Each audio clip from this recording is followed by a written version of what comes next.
Friday, November 1st, 2019, Maneco 64, home of alternative economics and contrarian views.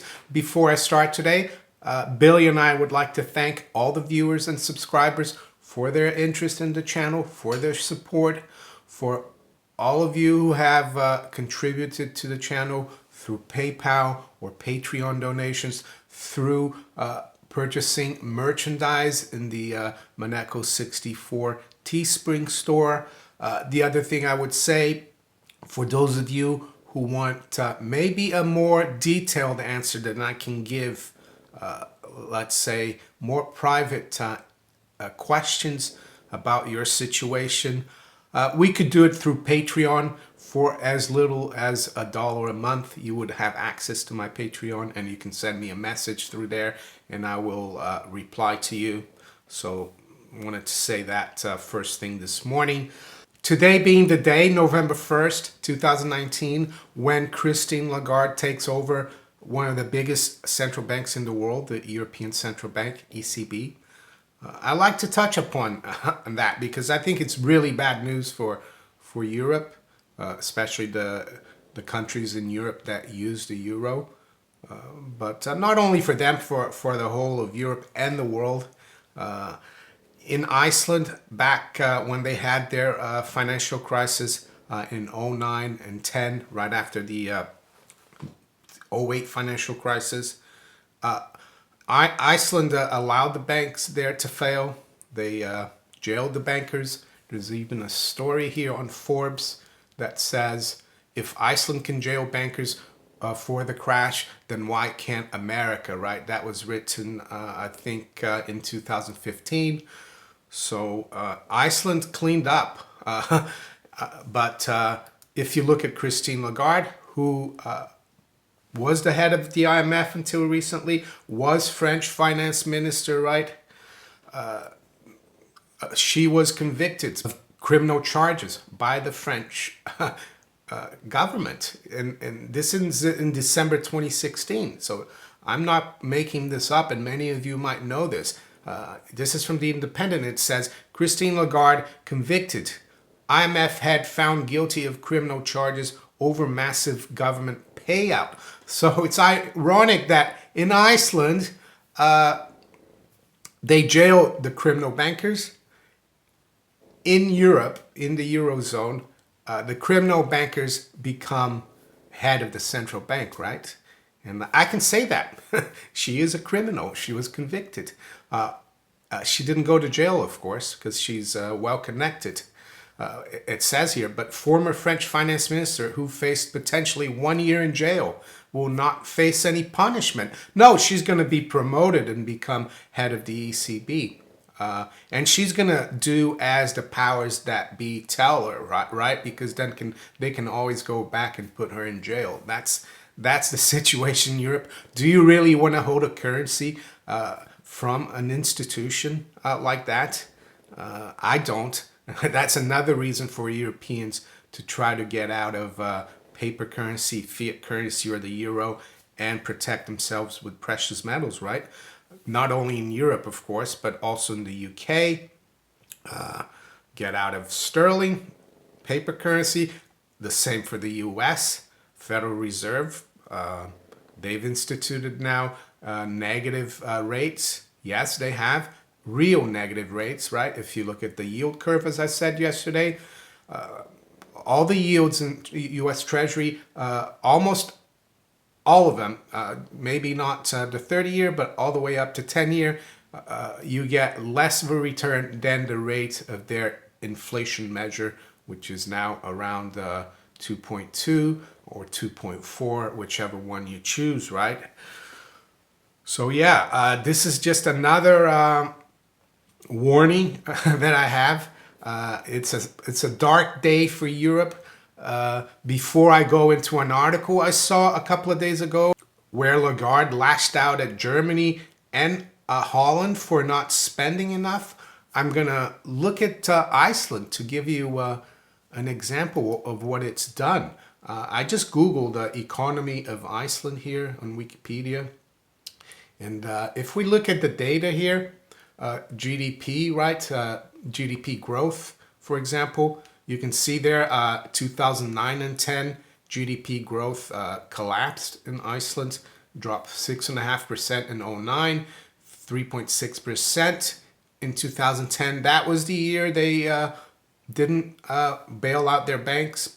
I remember one of their banks had branches here in the UK. It was called Iceland. And they said, no, we're not going to bail them out. But Gordon Brown, the man who sold half of this country's gold, bailed out all the depositors. Why did he do that? Well, because of a lot of like local councils had millions and hundreds of millions with Iceland. So he bailed them out, right? But the Icelandic government didn't. So isn't that ironic that the UK government bailed out depositors to an Icelandic bank and the Icelandic government didn't, right? So there you go. What else is here? Unemployment went up from 3% to 7.2 and 7.6, right, during that crisis. So they let the banks collapse. They prosecuted the bankers, jailed them, right? So let's look at how Iceland is doing now. So GDP growth picked up 2011 to 2%. And it's been growing pretty steadily ever since. And I'll grant that Iceland is a small country, only 300,000 people, but I don't think it really matters. It's a microcosm, of course, of what you can do, and it's a good example, right? So there you go. The latest GDP growth for Iceland that I have here, 2017, is 3.6, but you can see that it recovered, right? The other thing, unemployment. So it spiked up to almost 8%, and it's gradually dropped. In 2017, it was at 2.8.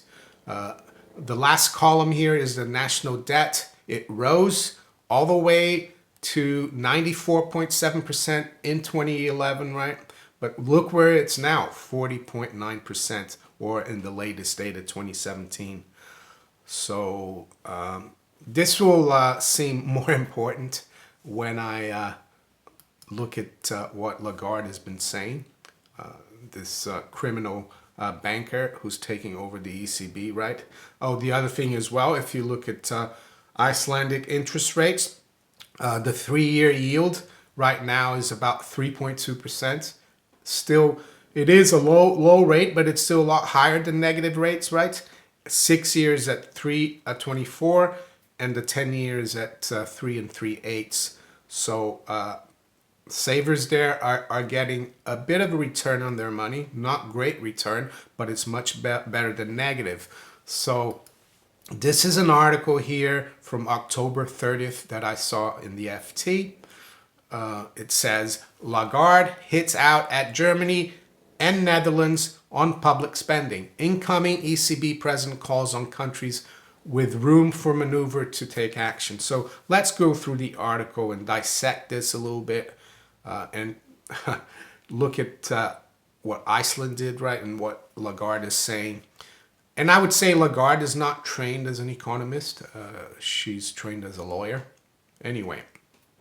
Oh yeah, don't forget Lagarde was the IMF president or head when IMF gave a huge 50 billion, I think, loan to Argentina last year, which has led to an implosion of that economy, right? That's Christine Lagarde.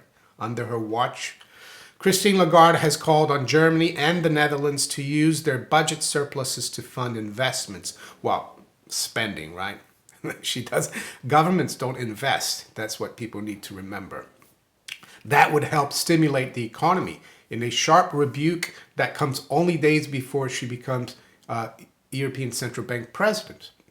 The former head of the IMF said there isn't enough solidarity, I quote her, in the single currency area, adding, we share a currency, but we don't share much budgetary policy for now. And I continue, this is her speaking. Those that have the room for maneuver, those that have a budget surplus, that's to say Germany, the Netherlands, why not use the budget surpluses and invest in infrastructure? Why not invest in education? Why not invest in innovation to allow for a better rebalancing asked Miss Lagarde. Well, Miss Lagarde, you need to know that investors, private investors, they're the best source of investment. But having zero or negative interest rates doesn't encourage people to save, right? Because you can only invest when you save money, right? So let's continue. Normally, ECB officials avoid naming individual countries in public statements because their mandate is to act in the interest of the Eurozone as a whole. But Ms. Lagarde has not yet officially taken over the Frankfurt-based institution. She succeeds Mario Draghi on Friday, today, right? And it goes on. The German and Dutch governments, which last year had budget surpluses of 2% and 1.5% respectively, have not really made the necessary efforts, she added. She also defended the negative interest rates introduced by her predecessor, Mr. Draghi, arguing that people should be happier to have a job than a higher savings rate. That's just total fallacy, right? We still have Southern Europe, Italy, Spain, Portugal, Greece, Ireland as well. I know it's not Southern Europe. All these countries have massive, how can I say, youth unemployment into the 20s and 30%. A lot of unhappiness there. This unemployment rate she's talking about is the aggregate rate for the whole of the Eurozone, right? It doesn't really look at individual countries, right? And we saw that Iceland, they have positive interest rates. They allowed the banks to fail. They jailed the criminal bankers, right? They prosecuted and jailed them, found guilty and jailed them. And look at their economy now, how well it's doing, how unemployment has dropped. So just like to say that first, right?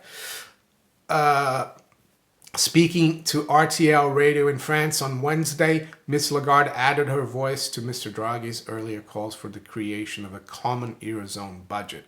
Why does she want a Eurozone budget, common one? Well, so that they can transfer wealth from those countries that are prudent, like Germany and Holland, to Southern Europe, where they need to tighten their belts, right? The comments by the former French finance minister confirm market expectations that she's likely to pursue similar monetary policy strategy to Mr. Draghi. So there you go. Debasement of the currency is going to continue. And you can bet she's going to keep forcing or pushing those northern European countries to spend more. He flooded the financial markets with cheap money to fight slowing growth and inflation while calling on governments to do more through fiscal policy to take the burden off the central bank. We saw that Iceland is doing well and their national debt is actually being paid off from 94% back down to 45% of GDP. This is the other thing she said, which is quite outrageous, and I quote her. Would we not be in a situation today with much higher unemployment and a far lower growth rate? And isn't it true that ultimately we have done the right thing to act in favor of jobs and growth rather than the protection of savers? Well, she hasn't looked at Iceland. She doesn't understand as well that savers, if you don't protect savers, you can't have investment, or at least not organic investment. The kind of investments she's talking about is not really investment. It's government spending. It's like a sugar rush that fudges the numbers right up. It makes them look good, but then the effect in the long term all dissolve, right? It's the same thing the US has been doing. The Trump tax cuts and the budget deficits for the last 2 years, it's already losing their effect, right? Am I saying that tax cuts are no good? No, but you can't have tax cuts if you're going to keep increasing government spending, right? And so that's what the US has done as well. So it's not just Lagarde that's pushing this. We've seen this in the US. We've seen that GDP is fizzling out already after almost 3 years of 5% budget deficits that the U.S. is running, right? So, and you just have to look at Iceland, Miss Lagarde. You can't have a healthy economy if you don't have people that are able to save. With those savings, you're able to invest, right? That's what savings are for. Without savings, there's no investment. But what she's looking for is this phony fiat credit, right? That's created out of thin air by governments. So there you go. That's the person that's taking over the ECB today. God help the Europeans. And what else can I say? It's totally upside down. And yeah, another reason for people to hold on to their precious metals, not only in the Eurozone or in the European Union, but everywhere around the world, I would say. This woman is very dangerous. Well, she should have been in jail, right, for a year or maybe even more, and she wasn't even put there, right? So now, enough of Lagarde. Let's look at where the markets are this morning. 8:05 a.m. London time. So yesterday was an interesting day. We saw stock market in the U.S. under pressure. I think the Dow was down as much as 300. I think we finished down 140. Had a little bit of a Hail Mary rally towards the end. I detect maybe the PPT there, but who knows? Precious metals did well. Looks like we're trying to break out of that falling wedge that I spoke about, I think last week. We broke out last week, but it was a little bit premature, came back below it, but it looks like now it's trying to take off, right? So precious metals this morning remain fairly firm. They haven't gone up further, but they haven't gone down that much. Gold right now is at 1512, so down about $0.50. Range has been 1509 to 1514. Spot silver is up 2 cents. Range has been 1801 to 1816, and right now we're at 1812, by the way. Stock market has rallied back a little bit. The Dow is up 50 points. The Dow future 27,100.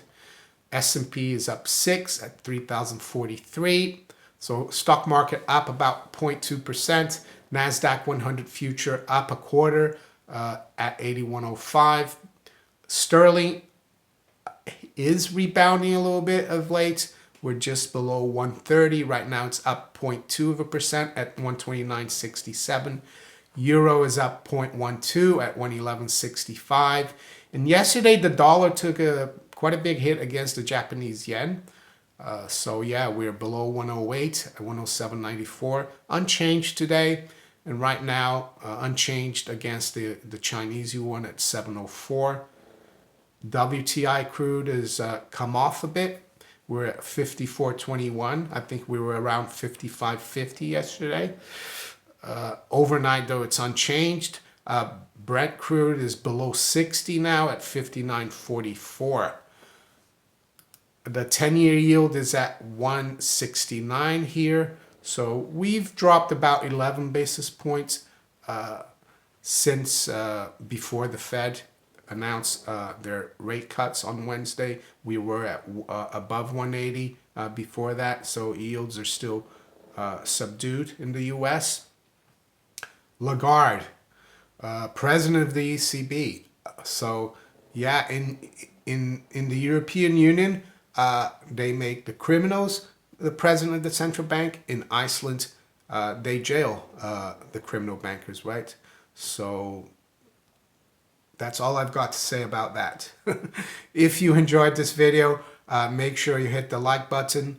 Subscribe to my channel if you haven't yet. Make sure you hit that little notification bell to be notified of all my new videos. And you can also follow me on Twitter, Steemit, and on DTube. I wish you all a great day. Take care. Bye.